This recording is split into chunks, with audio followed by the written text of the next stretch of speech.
Good afternoon, ladies and gentlemen. Welcome to Inside the Player Studio. Actually, Kevin, would you do me a favor? Could you close the door? I appreciate it. Sorry, the studio is wide open. We didn't even think of it. People are walking by and they could say anything. I don't want them to say things with words that shouldn't be mentioned on the air. If anyone says that, it should be one of us by accident. But thank you very much. I appreciate that. Welcome back, Inside the Player Studio. We've been doing this every Thursday at this hour for the last couple months now.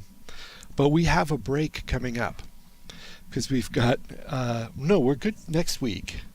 We're still good next week. Let me look at my month calendar. We got one more week after this. So next on the 18th of December, we'll be back in here with EverQuest 2. Downtown Dave Brown will be our guest next week. I don't know what his fancy name is, or if he just goes by his RL name, but he'll be here with us. And then we take a break because the following Thursday is December 25th, and then the Thursday after that is January 1st. Both of those are inconvenient for people's schedules. We're going to do a little break and come back in the 8th of January. But hang with us. We've got today and next week still. Today was an exciting day for the EverQuest community. We had a patch that included the Player Studio Viewer app. Yay! So now the Viewer app is available in PlanetSide 2, EverQuest 2, and EverQuest. Wonderful. Keep in mind that all three of those are different versions of the app. Let me explain. It may say, Player Studio Viewer app. It's the same app, right? No. The purpose of the app is to look at an object and see what it looks like, in that game engine. So there's a different game engine for each of the games, so there has to be a different, engine for each of the viewer apps as well to match that. Otherwise, it'd be useless. So it's three different versions. Keep that in mind. The EverQuest version that shipped today is in your EverQuest installation directory, and it's been added in a /Player Studio subfolder. You'll find it there. It's all packaged and ready to go. Everyone has it, even if they don't know it, and even if they've patched EverQuest today, they've got it. A couple things to tell you. When you first get started, if you know about art tools, it will not be hard for you to figure it out. If you don't know anything about art tools, it will look inconceivable. Unintelligible. So let me show you a little trick. I'm going to switch the camera over to the computer, and my lovely assistant will drive for a moment. I'm just teasing. There we go. So Player Studio forums. If you go to the forums and you scroll down to the section where it says guides, scroll down a little bit to guides, click on the first one. The top item, stickied, says how to use the Player Studio Viewer app. Click on that for me, would you? You'll see two things there. The first one is a link to a small PDF document that's sort of the quote-unquote documentation.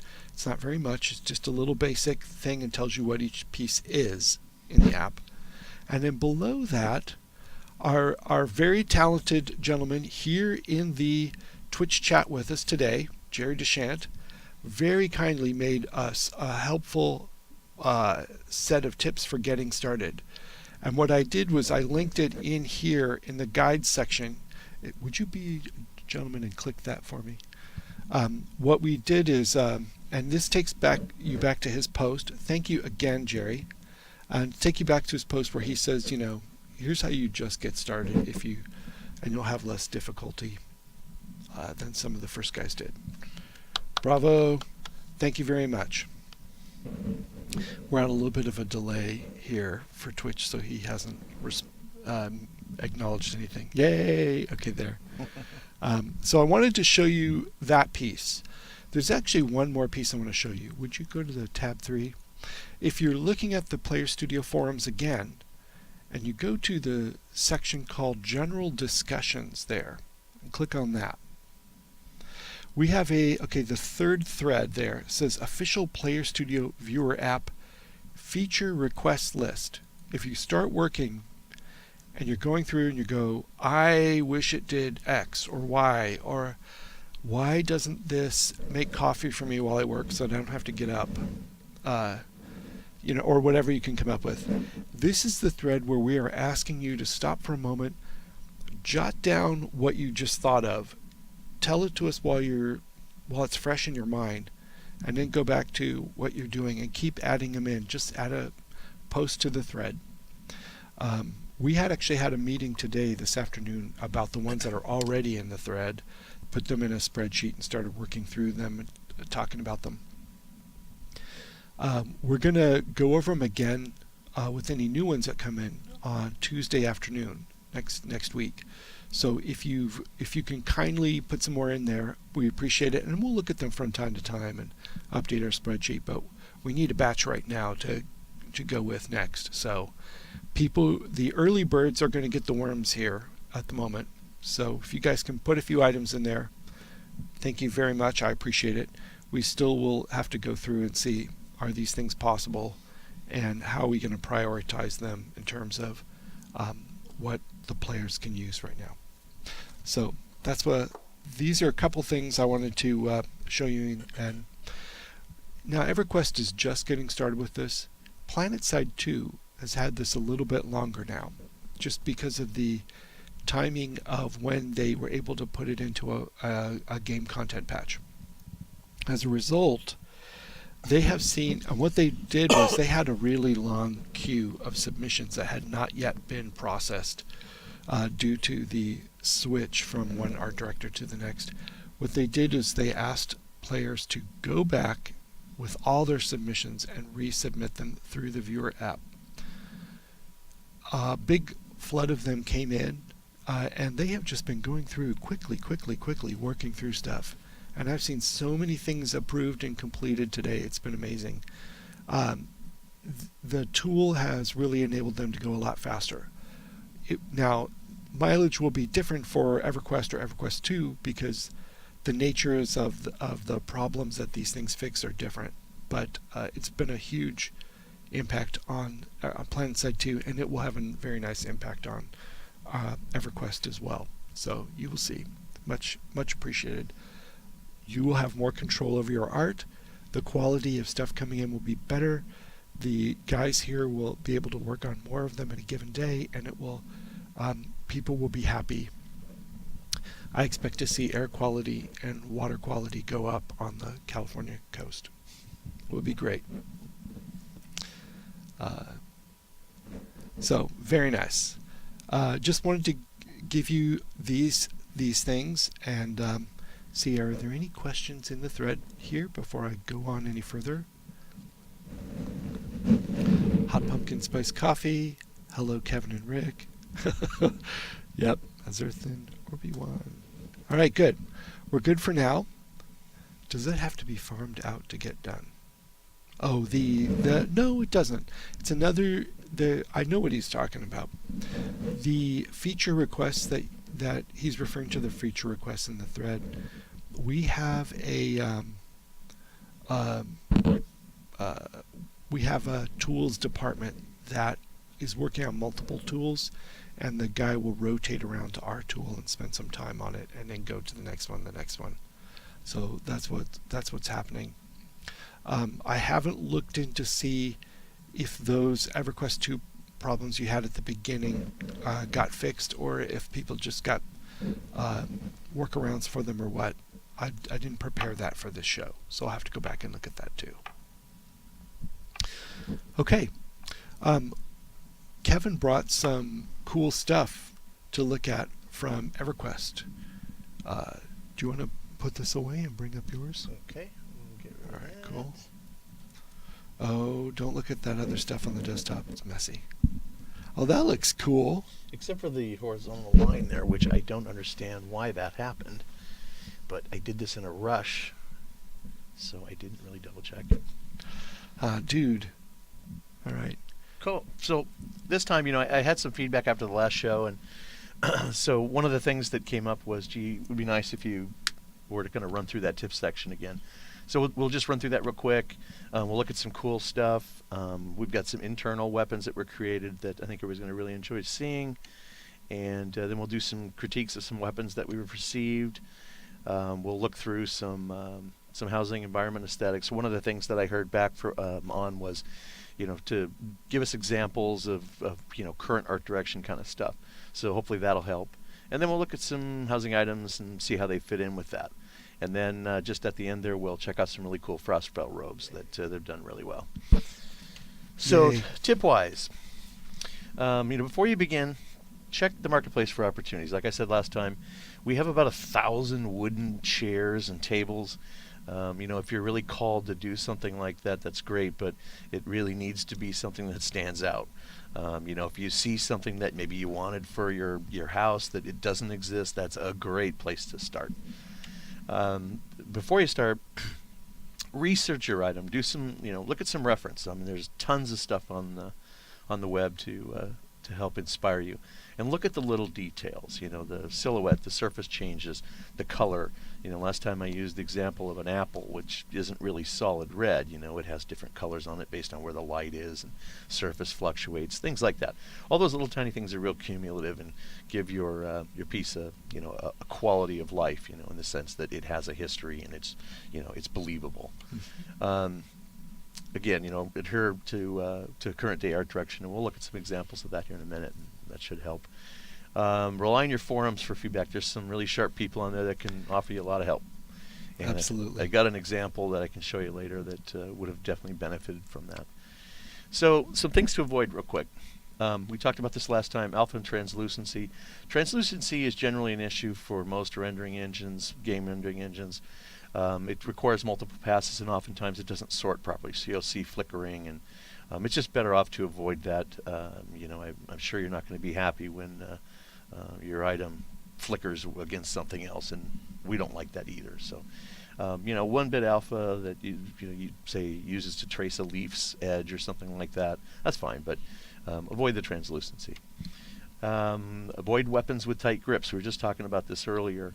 The system by which characters are equipped is kind of complicated, and it's very unforgiving. So, if you're going to do something like that, make sure there's plenty of space where the hand would grip it, and then also watch the profile shape of it to make sure that it's not going to be slicing your character in half when they walk. Emissive glows and lighting effects, that's come up a number of times. The engine does not support emissive glows or any real-time lighting effects, so you're kind of on your own for implying that with the color maps. Avoid highly saturated colors, reds especially.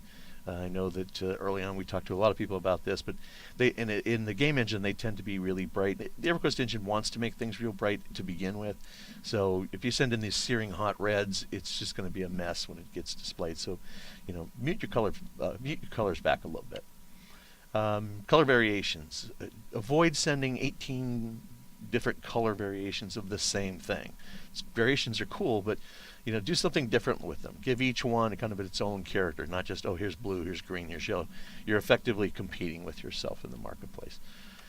So, aesthetic guidelines.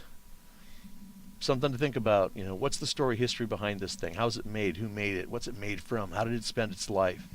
Believability. Does the size and shape, language, and materials, does all of that make sense for a fantasy game? A Star Trek console probably doesn't belong in a fantasy game. So, think those things through. Sense of place for the housing items is really important. Ask yourself the same things that you asked of any item. Who made it? How was it made? All of those kinds of things. Those kinds of, it's almost like giving your item a story, and that will help you. It'll help guide you through it, and it'll also give the item some believability. And as we've seen, time and time again, it's the well-executed items that do best in game. And part of that, add surface interest. We talk a lot about this. We call it a grunge layer, sometimes an overlay, but it's not. That's not really a good term. It's more just an evidence of usage and slight imperfections and variations. And the weapon set I'm going to show you is a really, really good example of that. So here's our weapon set from the Darkened Sea. I'll give you I'll go slow through these. It had that Sweet looking. yeah, it had that underwater kind of quality. A lot of the shape language is kind of driven by octopus legs, and we'll see that in some of the others. But you can see how the thing flows really well together, and it's all balanced. It has color. It's not overbearing. We actually revised this when it went into games so that these blue-green areas were a little softer. But you can see the overall balance of it. There's a nice silhouette to it. It does have a believability, and we'll see the map here in a minute, and you'll see how that was all accomplished. And the color choices imply some luminosity to it. It's beautiful. Yeah, that's what I meant earlier about lighting effects and the like. You're really kind of on your own there to help drive that. We can do things like particle systems and the like, but it's not really an emissive glow, and it's not really the effect that we're after. Nice. So nice little piece. And again, we're back to the octopus leg. So that whole piece had a lot to do with that. So here's the color map, and I really wanted to point this out, so I'm going to go really slow here so everybody gets a good look at it. But one of the things that really makes those items sing is the way that these the graphic details of the trim are handled. You'll see that as we trace these shapes here, they're not a perfect pen drawing shape. There are slight variations in the width and in the tonality of it, and it's very much alive. It feels real, like you can touch it. It feels like it does have some history to it. It's not quite perfect. And then we see the same thing here, where the relief is significant on this side, but a lot softer on this side. And you'll see that throughout all these areas here, where these shapes aren't particularly graphic. I mean, they feel dimensional, and that's what we'll go back. That's what gives so many of these areas that kind of believability. We'll also see that the colors that are chosen, like I said, are colorful, but they're not poking in the eye. So this is a really, really, really nice set. Rob Cuenca did these. And we'll see one of the other maps here too. You can see the same kind of thing going on in here. There's a lot of detail, and it has sort of a cumulative effect on the item itself. There's a balance between the various pieces in terms of that complexity. The shape language is consistent, and again, you just don't see real hard-edged pen shapes. Everything has a dimensionality to it. So here's some weapons that we've gotten, I guess, fairly recently. And we'll use this as reference again. We'll keep coming back to this. But there's a question from Jerry. Yeah. Why do some of the textures of my EQ2 stuff look blurry in game, but didn't when I submitted it? I don't know if that would be the same in EverQuest. You could. Well, they have a tendency to get soft. I can't speak specifically for EQ2, but they have a tendency to get softer. It's just a byproduct of the render, because bear in mind, games are using real-time renderers. Yeah. Applications do not. They use nice, slow scanline renderers or ray tracers or things that like crisp renders. An application doesn't care how long it takes. A game engine has to draw that over and over again. It has to draw that screen, every 30th of a second. Yeah. So that may have something to do with it. Yeah. So we'll look at our first piece here, and we can see that it starts out with a fair amount of trim detail here. There's Also, can I point out that with the background as a different color like that, you can really appreciate what you're looking at. Sometimes you guys send us screenshots along with the item, and it's a light gray item on a light gray background, and we're trying to see it. Anyway, so that's helpful. So we see that there's a start here. Most of the pieces that are returned, it's almost as if they were just stopped too soon. You gave up too soon. We go back and we look at this, and you'll see the shape that's involved, and how there's a believability to the way the pieces are connected, and we're kind of missing that here. We basically got a pole that's stuck into this thing. And then if we go back again and we see, okay, well, the metallic pieces here, some of them have detail on them. Um, we're only just beginning to see that here. Just a little bit more work. Maybe a little bit more visual reference to help guide you, and it would be closer. The silhouette is okay, a little different, but it's these little cumulative things that add up.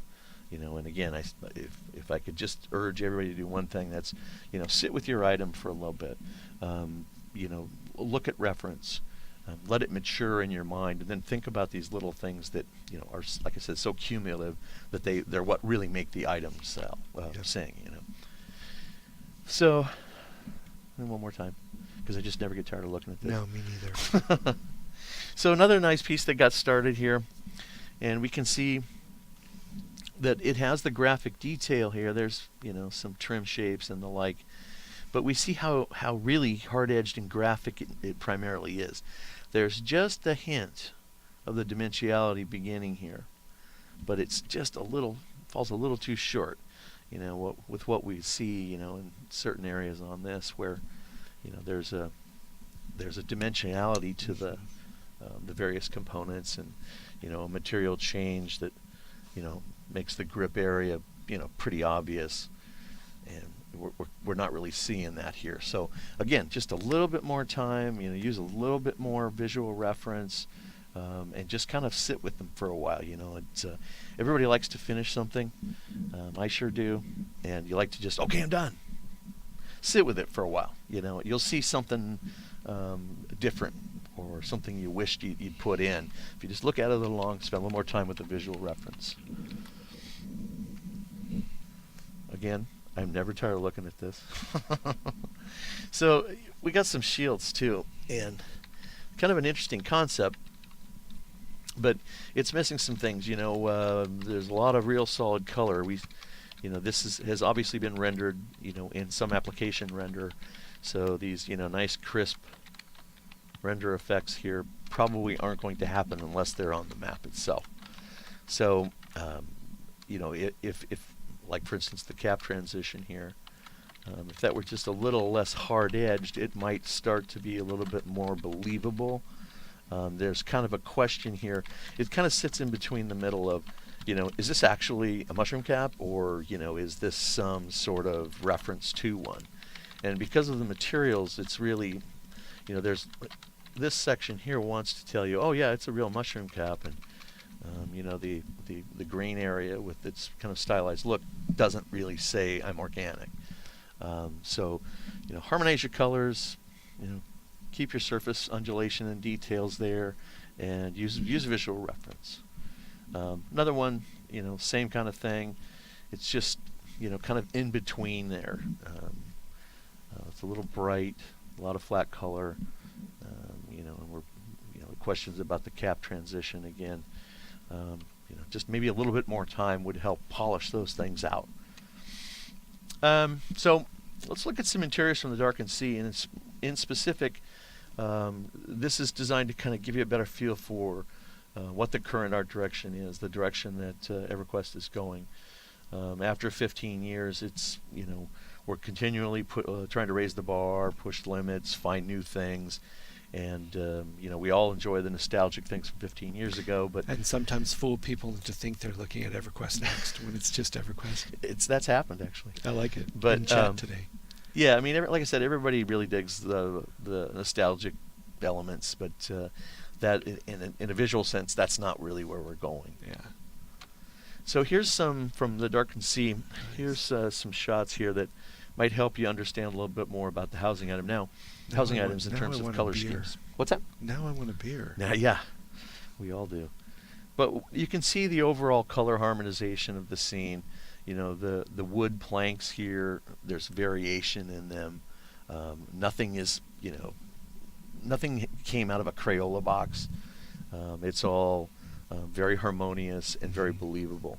We see even in a lot of these areas where there's blocks here, they're not just square blocks. There's variation in them, and that's what adds to giving them believability. So, while you might sit down and think, oh, a brick wall has bricks the same size in it. Well, yeah, kind of, but it's not very interesting when you do it that way. So if there's a little bit of variation, either in the color or the surface or the widths of things, then it becomes a lot more interesting. And the same thing here, as we see on the banners now, we've got some red here, but as you can see, it's not that screaming fire engine red that pokes you in the eye or smears on the screen. So it's just a little bit more muted. It also has, you may think of a hanging banner as pretty much being flat, but it's really not. I mean, the materials kind of fold a little bit, so we see some of the folds in here. You basically don't see large surface areas that are just flat color. There's, just a little variation in all of it. Another shot, this is one of my favorites. I love the chains.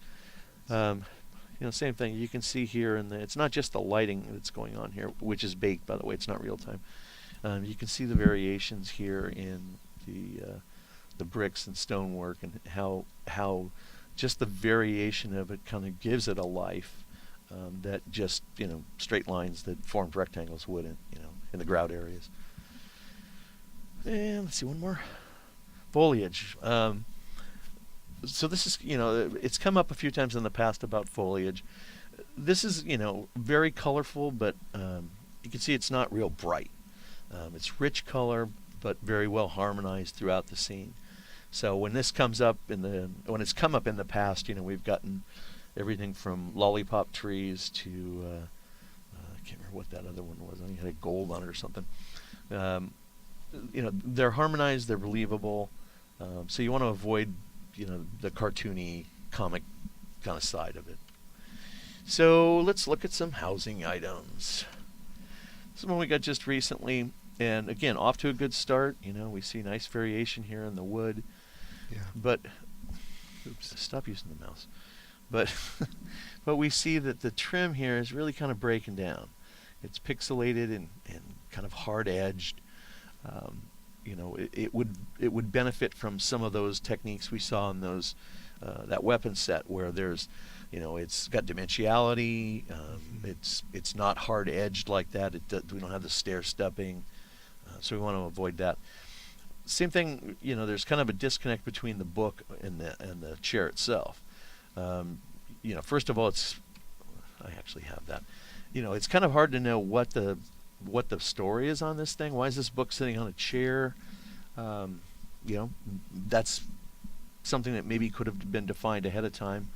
And also the book itself, the aesthetics of the book itself don't really fit with the photo reference textures. It's very stylized. Pages are, the widths of the pages are all absolutely perfect. There's no alteration anywhere on the surface of the pages. And that creates kind of a disconnect, and those kinds of things. I think they discount the value of an item. So those are things to just keep an eye out for. Another thing too that's come up a lot is water. Now, and water's cool. We can add water, but we can't dynamically change the size or lengths of water. If you go back to the table for Yeah. a moment with the book, he's saying, she's asking, would thickening the lines and beveling them help on the trim? Yes. Now let's go back here, and I'll show you what I mean. You'll get dizzy in a second. There we go. Oh, Okay, there we go. So if we look up here in this center section up here, you can see how, we've got the trim just like we have on the back of the chair, but it has a dimension to it. There's tiny little highlights on the top and very subtle little shadows on the bottom. It's, we perceive it as being crisp, but it's a little soft on the edges, just a little. And that's the important part.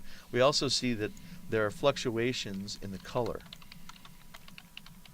And that adds to the believability too. So I hope, does that answer your question at all? Yeah. Okay. All right. Let's go find out where we were. Don't look for a minute. The book, the book and the table. All right, now the dragon. Okay, head. so the dragon head. So back to the water. We can do the water. Just make sure you let us know where the water is. But one of the things we can't do is we can't dynamically change sizes or lengths or widths or any of that kind of stuff. So water things pretty much need to have some place where it gets collected. don't really know much more to say about it than that. It just needs to have a place where the water ends, essentially. And again, on the piece here, with any kind of character type reference, you really, and I'll show you an example, you really have to make the actual character sing or be believable with the color map itself. You know, the face count that we live with, because it's a real-time game, is really responsible for that. There's some disconnect here too. I mean, the overall material itself is, you know, very repeated. I suspect, do I have the card here? No, I don't have the card. I suspect that it occupies a very large part of the texture that could have been shared and used elsewhere. You know, we see flat, almost no color here on some of the details. So, you know, it could have been a really neat piece. It just, again, didn't quite go far enough, you know. Sit with your item. Use some visual reference. We do this all the time in-house. And I would highly recommend it for you. Another nice little chimney we got. A couple things about this. Again, not quite far enough. The area here that was discolored by where the logs would be and where the fire would be, very nice touch. Nice. One thing you can also do is hide your mirrored UVs. We can see how the UVs texture mirrors here. You can hide those on edges. Think of like you know, a cardboard box that you've collapsed, and you'll have, you know, 2 sections on each side. You can do that with your UVs, and just putting that mirror on the edge here will make it less visible. This would have benefited a great deal from more surface variation. You know, we see a little bit of trim detail in here and up here, but just a little bit more variation would give that some life. You know, I've been in brand new homes before, and their fireplaces weren't this nice. They weren't this perfect. So a little bit more variation will help give that some life. You could consider maybe playing with the silhouette as well. You know, that maybe it's a little less boxy and it has more of a I don't know, ascending dimension to it, or something along those lines. Just something to give it just a little more interest. Now, excuse me, this guy was real ambitious, and he was going to make a whole chess set. And it's a real challenge. Like I said, doing anything character-like or model-related in that sense, you really got to make it go with the texture. So, if you're going to try and do something character-related, I would really, really, really recommend that you use a lot of visual reference. We do all the time here. We do concepts, and all of those things will help you flesh out your idea and your direction. Mm-hmm. So we can see here that even though this is very low polygon, it's sold really well with the texture. Yeah. I like it. Yeah, it's a nice piece. So this piece is one we got a while back, actually, but I wanted to show it because it was submitted incomplete, and it was odd because there were requests for effects on it, but it was incomplete. This is exactly the time that you want to use the forums to help you.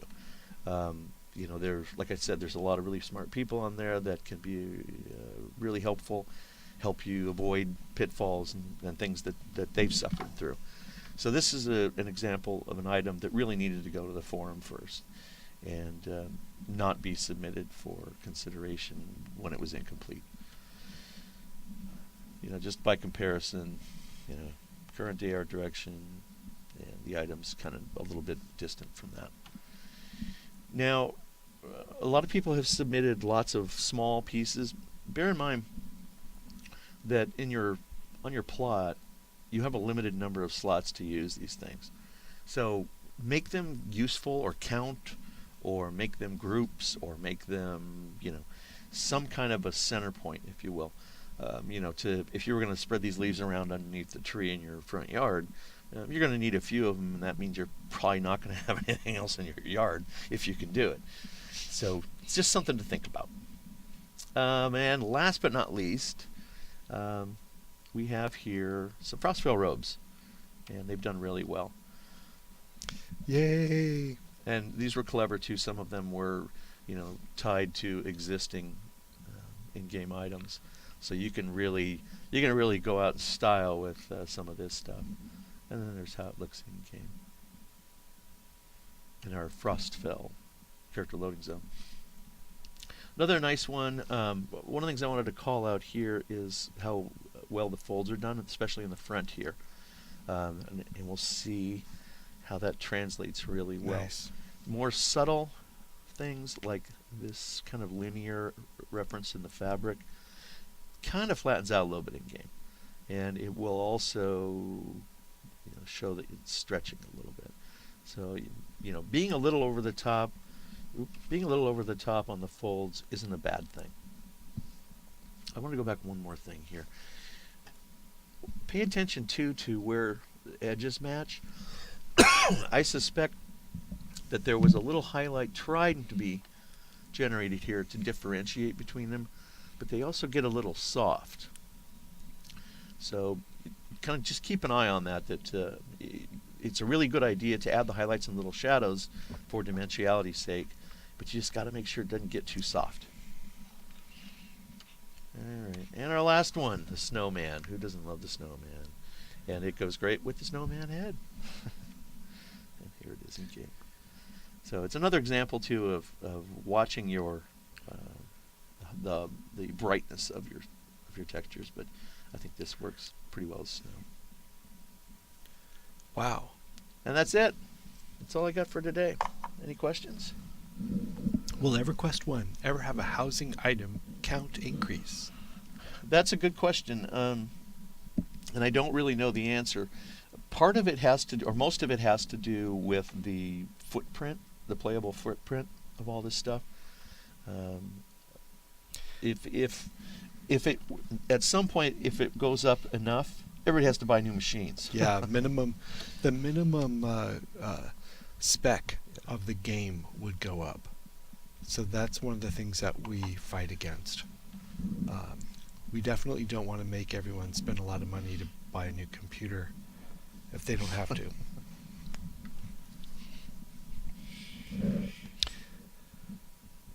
Are there any more questions? Feel free to put several in at the same time, since there's a little bit of a delay before we can see them. Ashton likes, is it this one she likes, or no, it's this one? Yeah, I think I would guess she likes them both, but this is pretty much what she wore to work today. I saw that. Just kidding. I had a question but lost it. We've lost several questions today already, so you're in good company, dear. Have you seen her picture of her puppy? I know. She's got like a 14-week-old Rottweiler that is the cutest thing right now, and has a little bit of growing to do to get into his skin. Fun. Yeah. Fun. Okay. Well, we've had a great time coming and talking to you. I've been enjoying having this show every week like this. Oh, it's a 13-week old Rottweiler. Nice. But we will take a break after this. 29 pounds. It's going to be 129. Yeah. Or I'm an idiot. It's a huge dog. But let us know what you think. Remember to go on the forums and give us feature requests for the next version of the Player Studio Viewer app. Much appreciated. Also, use the forums. Can you go back over to the forums page for a second? Just clicking on here. And go to click on the forums. You can see there's a section here for each of the games. But the EverQuest and the EverQuest 2 are combined in there. If you've got a work in progress, like that pyramid that wasn't finished yet, go there and post it. Take a screenshot, put it on Imgur or one of the hosting sites, put a link in your forum post, and have people take a look at it and give you some feedback. There are some really sharp guys and gals, and what they'll do is they'll give you advice, and and they'll be really constructive about it. They won't say anything bad. They're not going to rip you apart and make you feel like crap afterwards. No. They'll be super helpful. They've all been in your position. And they all recognize that. I have a question for everybody. What would you like to see more of or less of? Yeah. And put that in the chat too. And we got a nice forum troll asking us when Star Wars Galaxies 2 will be coming. And if he can get us the license, we'll give that some thought. In the meantime, I can suggest that if he's in the mood for a new game, he might take a look at Steam Early Access on January 15th of 2015, where he will see H1Z1 suddenly appear very magically. I guess what I meant, Icy, was, on the show here itself, are there specific, things you'd like to cover more or less, or just, what's useful to you?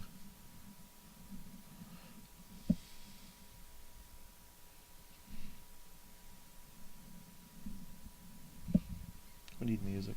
Yeah, this thing needs background music. Shooby-doo-doo. Something like maybe... Okay, more maps. Okay, we can do that. Yep. Okay, more critiques. Yep. More critiques. Okay. Your stuff is magic. They can talk to me every day. Alright. Some of them do talk to me almost every day. It's very funny. All right. Okay, well, that's what we'll do Well, next time then. yeah, we will take that with us. Thank you very much. Happy holidays. We will see you next Thursday at this time, and we will have Dave Brown here to talk about EverQuest 2.